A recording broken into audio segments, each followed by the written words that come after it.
ನಮಸ್ಕಾರ ಗೆಳೆಯರೆ, ಈಗ ತಾನೇ ಬಂದಂತ ಸುದ್ದಿ, ಇವತ್ತಿನ ಬ್ರೇಕಿಂಗ್ ನ್ಯೂಸ್ ಮತ್ತು ಇವತ್ತಿನ ನ್ಯೂ ಅಪ್ಡೇಟ್ ಹಾಗೂ ಗುಡ್ ನ್ಯೂಸ್ ಏನಂದ್ರೆ ಗೆಳೆಯರೆ, IT ರಿಟರ್ನ್ ಸಲ್ಲಿಸುತ್ತಿದ್ದೀರಾ, BPL ಕಾರ್ಡ್ ಹೋದರೆ 2,000 ರೂಪಾಯಿ ಹಣವು ಸಹ ಗೃಹಲಕ್ಷ್ಮಿದು ಬರುವುದಿಲ್ಲ ಗೆಳೆಯರೆ. ಮಹಿಳೆಯರಿಗೆ ಆರ್ಥಿಕ ಸ್ಥಿತಿ ಸುಧಾರಣೆಗಾಗಿ ಗೃಹಲಕ್ಷ್ಮಿ ಡಿಜಿಟಲ್ ಮಾರ್ಕೆಟ್ ಇಂದ ಅನುಕೂಲವಾದಂತಹ ಗೃಹಲಕ್ಷ್ಮಿ ಯೋಜನೆಯಿಂದ ಸಚಿವ ಲಕ್ಷ್ಮಿ ಹೆಬ್ಬಾಳ್ಕರ್ ಮೇಡಮ್ ಅವರು ತಿಳಿಸಿದ್ದೇನು ಗೆಳೆಯರೆ. ಅನ್ನಭಾಗ್ಯ ಇಂದ್ರ ಕಿಟ್, ರಾಜ್ಯ ಜನತೆಗೆ ಗುಡ್ ನ್ಯೂಸ್ ಏನಂದ್ರೆ ಯುಗಾದಿ ಹಬ್ಬಕ್ಕೆ ಸಿಗಲಿದೆ ಇಂದ್ರ ಕಿಟ್. ಕೃಷಿ ಪಂಪ್ ಸೆಟ್ ಸಲುವಾಗಿ 7 ಗಂಟೆವರೆಗೂ ವಿದ್ಯುತ್ ಪೂರೈಕೆ ಮಾಡಲಾಗುತ್ತದೆ ಗೆಳೆಯರೆ. ಮಹಿಳೆಯರಿಗೆ ಒಂದು ಗುಡ್ ನ್ಯೂಸ್ ಇದೆ ಗೆಳೆಯರೆ, ಏನಂದ್ರೆ ಉಜ್ವಲ ಯೋಜನೆ ಅಡಿಯಲ್ಲಿ ನಿಮ್ಮ ಮನೆಗೆ ಸಿಗಲಿದೆ ಉಚಿತ ಗ್ಯಾಸ್ ಸಂಪರ್ಕ ಗೆಳೆಯರೆ. ತಾವು ನಮ್ಮ ಈ ವಿಡಿಯೋವನ್ನು ಮೊದಲು ಬಾರಿ ನೋಡುತ್ತಿದ್ರೆ ದಯವಿಟ್ಟು ಸಬ್ಸ್ಕ್ರೈಬ್ ಮಾಡಿ, ಬೆಲ್ ಐಕಾನ್ ಅನ್ನು ಒತ್ತಿ ಹಾಗೂ ಲೈಕ್ ಮಾಡಿ. ಈ ಎಲ್ಲ ಮಾಹಿತಿಗಳ ವಿವರವನ್ನು ತಿಳಿಯಬೇಕಾದ್ರೆ ಗೆಳೆಯರೆ ತಾವು ದಯವಿಟ್ಟು ಈ ವಿಡಿಯೋವನ್ನು ಪೂರ್ತಿಯಾಗಿ ನೋಡಿ. ಗೆಳೆಯರೆ, ರಾಜ್ಯ ಸರ್ಕಾರವು ಪಡಿತರ ಚೀಟಿ ಪರಿಷ್ಕರಣೆಗೆ ಮುಂದಾಗಿದ್ದು ನಿಯಮಭಾರವಾಗಿ BPL ಕಾರ್ಡ್ಗಳನ್ನು ಹೊರಗೆ ತೆಗೆಯುತ್ತಿದ್ದಾರೆ ಗೆಳೆಯರೆ. ಪತ್ತೆ ಹಚ್ಚಿ ರದ್ದು ಮಾಡುತ್ತಿದ್ದಾರೆ ಗೆಳೆಯರೆ. ಕ್ರಮ ಬೆನ್ನಲ್ಲೇ ಸಚಿವ ಲಕ್ಷ್ಮಿ ಹೆಬ್ಬಾಳ್ಕರ್ ಮೇಡಮ್ ಅವರು ಮಹತ್ವದ ಮಾಹಿತಿಯನ್ನು ಕೊಟ್ಟಿದ್ದಾರೆ ಗೆಳೆಯರೆ. ಯಾರು ಆದಾಯ ತೆರಿಗೆಯನ್ನು ಪಾವತಿ ಮಾಡುತ್ತಿದ್ದಾರೆಯೋ ಅಂತವರಿಗೆ BPL ಕಾರ್ಡ್ ಪಡೆಯುವ ಗೃಹಲಕ್ಷ್ಮಿ ಯೋಜನೆಯ ಲಾಭವನ್ನು ಪಡೆಯುತ್ತಿದ್ದಾರೆ ಅಂತವರ ಕಾರ್ಡ್ಗಳನ್ನು ರದ್ದು ಮಾಡಲಾಗುತ್ತಿದೆ ಗೆಳೆಯರೆ. ಹೌದು ಗೆಳೆಯರೆ, ಅವರ ಬ್ಯಾಂಕ್ ಖಾತೆ ಕೂಡ ಬರುತ್ತಿದ್ದ ಗೃಹಲಕ್ಷ್ಮಿ 2,000 ಹಣವು ಸಹ ಸ್ಥಗಿತ ಮಾಡಲಾಗುತ್ತಿದೆ ಗೆಳೆಯರೆ. ಆದಾಯ ತೆರಿಗೆ ಪಾವತಿ ಮಾಡುತ್ತಿದ್ದರು BPL ಕಾರ್ಡ್ ಹೊಂದಲು ಅವರು ಅರ್ಹರು ಆಗಿರುವುದಿಲ್ಲ ಗೆಳೆಯರೆ. ಯಾಕೆಂದ್ರೆ ಕಾರ್ಡ್ಗಳನ್ನು ಸರ್ಕಾರ ಪತ್ತೆ ಹಚ್ಚಿ ರದ್ದು ಮಾಡುತ್ತಿದೆ. ಗೃಹಲಕ್ಷ್ಮಿ ಯೋಜನೆಗೆ ರೇಷನ್ ಕಾರ್ಡ್ ಮಾನದಂಡದ ಅನುಸಾರವಾಗಿ ಕಾರ್ಡ್ ರದ್ದಾದ ಕೂಡಲೇ ಯೋಜನೆಯಲ್ಲಿರುವಂತಹ ಸೌಲಭ್ಯಗಳು ತಾನಾಗೆ ಸ್ಥಗಿತವಾಗುತ್ತವೆ ಗೆಳೆಯರೆ. ಸರ್ಕಾರದ ಸೌಲಭ್ಯಗಳು ಕೇವಲ ನಿಜವಾದ ಬಡವರಿಗೆ ಮಾತ್ರ, ನಿಜವಾದಂತಹ ಬಡವರಿಗೆ ಈ ಯೋಜನೆಯ ಲಾಭವನ್ನು ತಲುಪಬೇಕೆಂದು ಸರ್ಕಾರದ ಉದ್ದೇಶವಾಗಿದೆ ಗೆಳೆಯರೆ.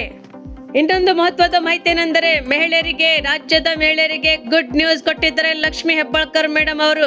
ಹೌದು ಗೆಳೆಯರೆ, ಮಹಿಳೆಯರಿಗೆ ಆರ್ಥಿಕವಾಗಿ ಸುಧಾರಣೆಗೊಳ್ಳಲು ಗೃಹಲಕ್ಷ್ಮಿ ಯೋಜನೆಯಡಿಯಲ್ಲಿ ಮಹಿಳೆಯರಿಗೆ ಸದುಪಯೋಗಗೊಳ್ಳಲು ಮಹಿಳಾ ಮತ್ತು ಮಕ್ಕಳ ಕಲ್ಯಾಣ ಅಭಿವೃದ್ಧಿ ಇಲಾಖೆ ಸಚಿವ ಲಕ್ಷ್ಮಿ ಹೆಬ್ಬಾಳ್ಕರ್ ಮೇಡಮ್ ಅವರು ವಿಶೇಷವಾದ ಮಾಹಿತಿಯನ್ನು ಕೊಟ್ಟಿದ್ದಾರೆ ಗೆಳೆಯರೆ. ರಾಜಾಜಿನಗರ ಶ್ರೀರಾಮ ಮಂದಿರದಲ್ಲಿ ಆಟದ ಮೈದಾನದಲ್ಲಿ ಮಹಿಳಾ ಮತ್ತು ಅಭಿವೃದ್ಧಿ ನಿಗಮದ ವತಿಯಿಂದ ಆಯೋಜಿಸಲಾಗಿರುವಂತಹ ಕರುಮಣಿ ಉತ್ಸವವನ್ನು ಉದ್ಘಾಟಿಸಿ ಮಾತನಾಡಿದಂತಹ ಸಚಿವರು ಡಿಜಿಟಲ್ ಮಾರ್ಕೆಟಿಂಗ್ ಗ್ರಾಮಾಂತರ ಮಹಿಳೆಯರಿಗೆ ಅನುಕೂಲ ಆಗಲಿದೆ ಎಂದು ಹೇಳಿದ್ದಾರೆ. ಮುಂದಿನ ದಿನಗಳಲ್ಲಿ ಆಪ್ ಬಗ್ಗೆ ತಿಳಿಸಲು ಕಾರ್ಯಾಗಾರ ಹಮ್ಮಿಕೊಳ್ಳಲಾಗುವುದೆಂದು ಕೂಡ ಹೇಳಿದ್ದಾರೆ ಗೆಳೆಯರೆ. ಕಾಂಗ್ರೆಸ್ ಪಕ್ಷದ ಅಧಿಕಾರಕ್ಕೆ ಬಂದಾಗಲೆಲ್ಲ ಮಹಿಳೆಯರ ಪರವಾಗಿ ಅನೇಕ ಯೋಜನೆಗಳನ್ನು ಜಾರಿಗೆ ತರುತ್ತಿದೆ ಮತ್ತು ಕಾಂಗ್ರೆಸ್ ಪಕ್ಷದ ಸರ್ಕಾರಗಳು ಸಹ ಮಹಿಳೆಯರಿಗೆ ಪರವಾಗಿ ಸದಾ ಚಿಂತಿಸುತ್ತಿದೆ ಮತ್ತು ಅಂಗನವಾಡಿ ಕೇಂದ್ರಗಳನ್ನು ಸಹ ಆರಂಭಿಸುವ ಬಗ್ಗೆ ಈ ಮೂಲಕ ಮಹಿಳಾ ಮತ್ತು ಮಕ್ಕಳ ಏಳಿಗೆಗೆ ಶ್ರಮಿಸಿದ್ದು ಕಾಂಗ್ರೆಸ್ ಪಕ್ಷ ಎಂದು ಹೇಳಿದ್ದಾರೆ ಗೆಳೆಯರೆ. ಮಹಿಳಾ ಸಬಲೀಕರಣಕ್ಕಾಗಿ ನಮ್ಮ ಸರ್ಕಾರ ಎಲ್ಲ ರೀತಿಯಿಂದ ಕೆಲಸ ಮಾಡುತ್ತಿದೆ ಎಂದು ಸಚಿವ ಲಕ್ಷ್ಮಿ ಹೆಬ್ಬಾಳ್ಕರ್ ಮೇಡಮ್ ಅವರು ತಿಳಿಸಿದ್ದಾರೆ. ಗೃಹಲಕ್ಷ್ಮಿ ಡಿಜಿಟಲ್ ಮಾರ್ಕೆಟಿಂಗ್ ಆಗಿ ಚಾಲನೆಗಾಗಿ ಮಹಿಳಾ ಅಭಿವೃದ್ಧಿ ನಿಗಮದ ವತಿಯಿಂದ ಆರಂಭಿಸಲಾಗಿರುವಂತಹ ಗೃಹಲಕ್ಷ್ಮಿ ಡಿಜಿಟಲ್ ಮಾರ್ಕೆಟಿಂಗ್ಗೆ ಚಾಲನೆ ನೀಡಲಾಯಿತು.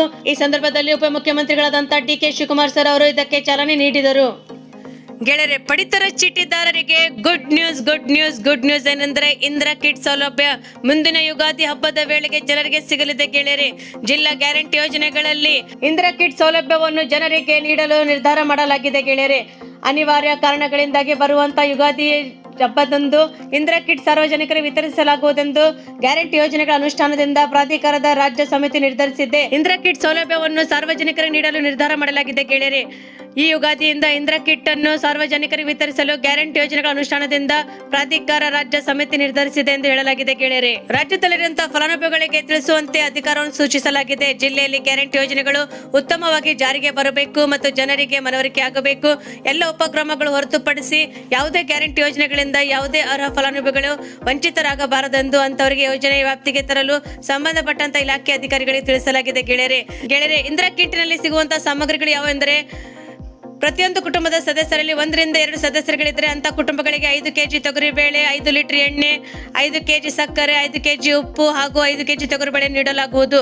ಅಥವಾ 3 ರಿಂದ 4 ಸದಸ್ಯರುಗಳಿರುವಂತಹ ಕುಟುಂಬಗಳಿಗೆ 1 kg ತೊಗರಿಬೇಳೆ, 1 ಲೀಟರ್ ಎಣ್ಣೆ, 1 kg ಸಕ್ಕರೆ, 1 kg ಉಪ್ಪು, ಹೆಚ್ಚುವರಿಯಾಗಿ 5 kg ತೊಗರಿಬೇಳೆ ಕೊಡಬಹುದಾಗಿದೆ ಗೆಳೆಯರೆ. 5 ಸದಸ್ಯರಿಗಿಂತಲೂ ಹೆಚ್ಚಿರುವಂತಹ ಕುಟುಂಬಗಳಿಗೆ 1.5 kg ತೊಗರಿಬೇಳೆ, 1.5 ಲೀಟರ್ ಅಡಿಗೆ ಎಣ್ಣೆ, 1.5 kg ಸಕ್ಕರೆ, 1.5 kg ಉಪ್ಪು ಮತ್ತು 3/4 ಕಾಲು ತೊಗರಿಬೇಳೆ ಕೊಡಲಾಗುವುದೆಂದು ತಿಳಿಸಲಾಗಿದೆ ಗೆಳೆಯರೆ. ರಾಜ್ಯದ ರೈತರಿಗೆ ಒಂದು ವಿಶೇಷವಾದ ಮಾಹಿತಿ ಏನೆಂದರೆ, ಮುಂಬರುವಂತಹ ಬೇಸಿಗೆಯಲ್ಲಿ ಬೇಡಿಕೆಗೆ ಅನುಸಾರವಾಗಿ ಸಂಪರ್ಕದ ವಿದ್ಯುತ್ ಸರಬರಾಜಿಗೆ ಅಗತ್ಯವಾದ ಸಿದ್ಧತೆಗಳನ್ನು ಮಾಡಿಕೊಳ್ಳುವುದು ಉತ್ತಮವಾಗಿರುತ್ತದೆ.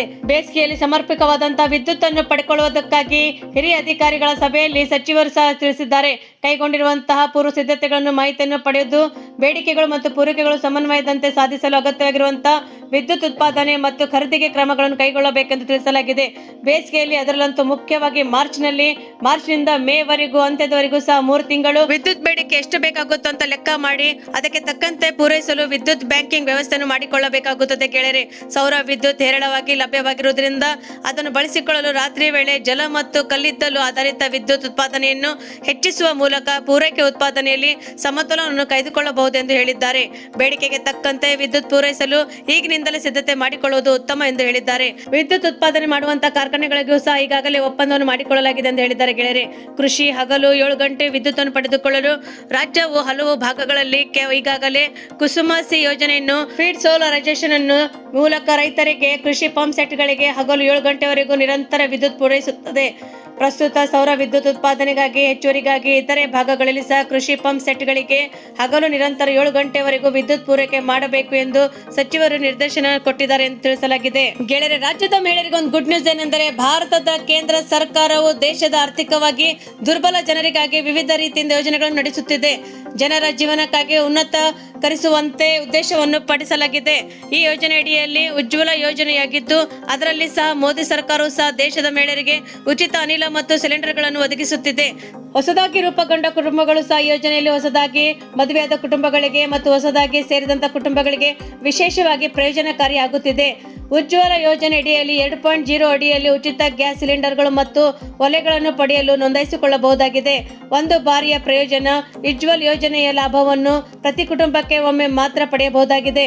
ಅರ್ಹತಾ ಮಾನದಂಡಗಳ ಪ್ರಕಾರ ಅರ್ಜಿದಾರರು ಮಹಿಳೆ ಮತ್ತು ಮನೆಯ ಮುಖ್ಯಸ್ಥರಾಗಿರಬೇಕು. ಅರ್ಜಿದಾರರು 18 ವರ್ಷಕ್ಕಿಂತಲೂ ಮೇಲ್ಪಟ್ಟವರಾಗಿರಬೇಕು. ನೋಂದಣಿ ಮಾಡುವಂತಹ ದಾಖಲೆ ಕಡ್ಡಾಯವಾಗಿರುತ್ತದೆ.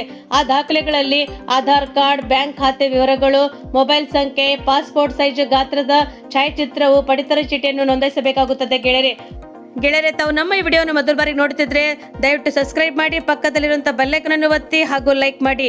ಈ ನಮ್ಮ ವಿಡಿಯೋವನ್ನು ತಾವು ಪೂರ್ತಿಯಾಗಿ ನೋಡಿದ್ದಕ್ಕೆ ತಮಗೆ ಧನ್ಯವಾದಗಳು.